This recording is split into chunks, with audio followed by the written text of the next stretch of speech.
What's up guys, Zach Cascoon Miniatures back with another video tutorial, and this time we're going to be taking a look at the third part of our How to Paint in the Grimdark Style Fundamentals Tutorial Series.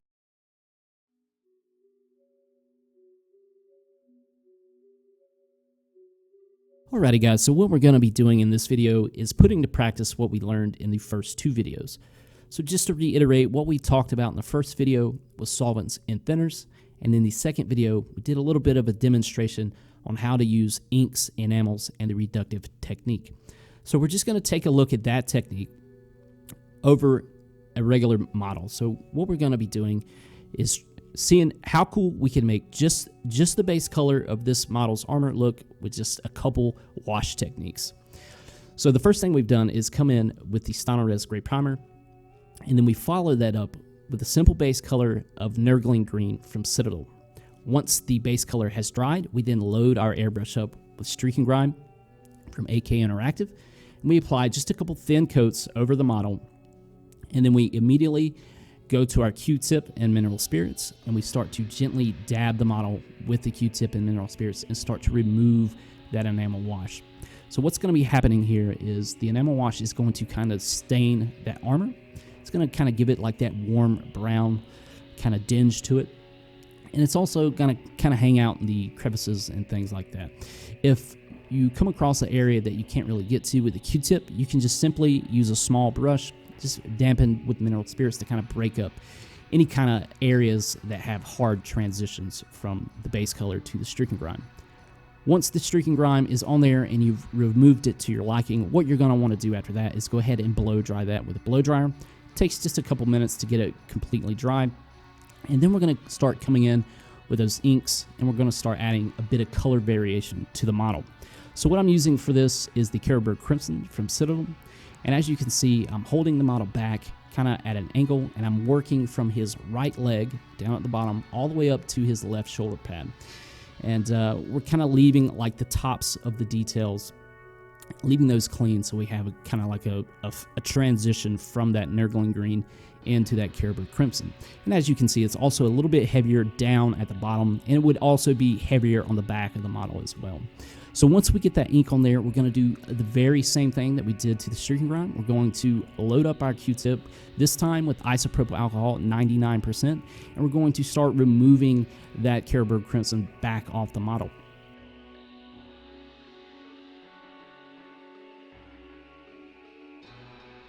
So the most important thing that you can remember while using alcohol to remove inks off of your model is that alcohol is indeed a solvent, and it affects acrylics, inks, and will also affect the streaking grime, the enamel base of the streaking grime, and oils. So we want to be very careful because we can work all the way back down into the primer and possibly even the plastic if we're not careful.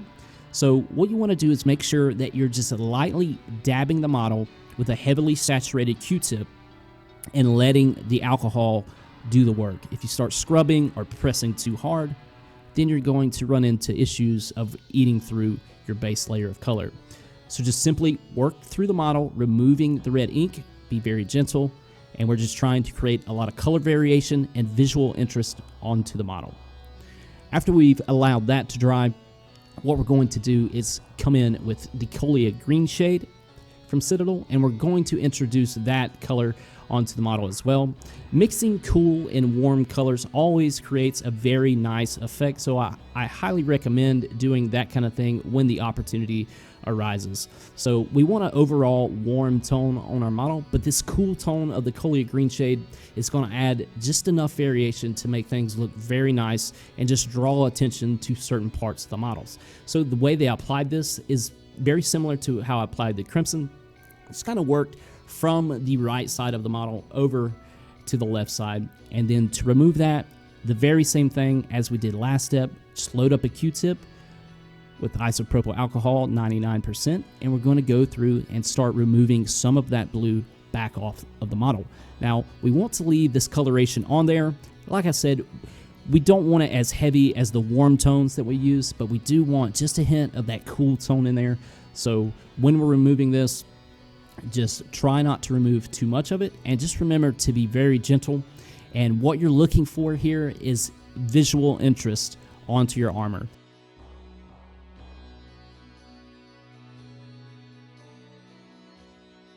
Alright guys, so when you will start to succeed at this technique is when you start to get an eye for modeling. So if you're not quite sure what modeling means, the simple definition of that would be to create spots or blotches onto a surface of with different colors. So while we're removing these inks and these enamel washes back off the model, we are creating a modeled surface. You'll start to notice as you're doing it little variations in colors, little mark making going on the model, and you want to start to try to develop an eye for that. That's how you'll start to get really good at these techniques, is when you can see what you're doing while you're removing these products and the type of mark making and effects that it's having on the model. Another thing I want to talk about is highlighting. Now you'll notice that I hardly ever do edge highlighting or anything like that.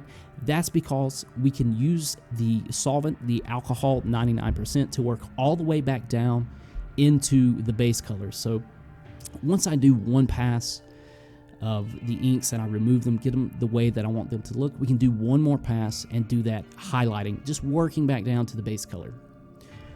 One of the last steps that I'm going to do, just to finish off everything that I have here before we start working on the other details, is I'm just going to do one final dark wash. And what I'm using for this is the dark brown wash from AK Interactive. And all I'm looking to do here is just kind of give the model an overall darker effect, and I'm going to really emphasize the shadows and try to pop out areas of focal interest, and also just do a simple crevice wash. So we're just going to apply this straight out of the bottle. You can add a little bit of mineral spirits. It kind of depends on how old the bottle is that you have. So if it's a little bit old and starting to thicken up a little bit, you can perhaps thin it down, maybe just like a 2-to-1 with mineral spirits or something like that. But typically newer bottles, you can do it kind of fresh, just right out of the bottle will be fine. So once we get that on there, we're going to start to remove it back off the surfaces. Now we want to use a little bit less mineral spirits when we're trying to leave things in the crevices. We don't want so much mineral spirits on our Q-tip that it kind of flows onto the model and removes it from the crevices. So we're just going to go back through and do a simple cleaning over all the surfaces, leaving the dark brown wash in the darkest crevices, and also in the areas that we want to obscure. So places like under the arm, kind of like where his chest plate is, that area should be very dark. So we're going to leave all that dark brown wash in that area. Places like behind the head, there's no reason to remove the dark brown wash there. We want that area to be very dark, devoid of color and detail, and that's just going to pop out the details that are important and draw attention to those. So once we're done with that, guys, we can come in with the blow dryer and dry things off, and that's pretty much all we're going to be doing to the base color. So that was 4 steps, just using pretty much washes only. And once we get done, this should be the effect that you're looking for. So you can see lots of color variation, lots of modeling, lots of little specks and dots, and that's what you're looking for. Well, I hope you guys enjoyed this video and found the information useful. Before I go, I do want to go ahead and announce the winner of our 10,000 follower giveaway that I did on Instagram and Facebook. So congratulations to Chris Nelson. He's been a supporter for a long time. I definitely appreciate all the support you give me over the years. And we want to keep doing giveaways and stuff like this. So if you have Facebook, or even if you don't, I suggest joining the Facebook group that I've created. The link will be down in the description here. You want to join that. The main focus of that group is going to be education, giveaways, and competitions. So I want to just use the Facebook to give back to the community that has given me so much. And again, I hope you guys enjoyed this video, and we'll catch you in the next one.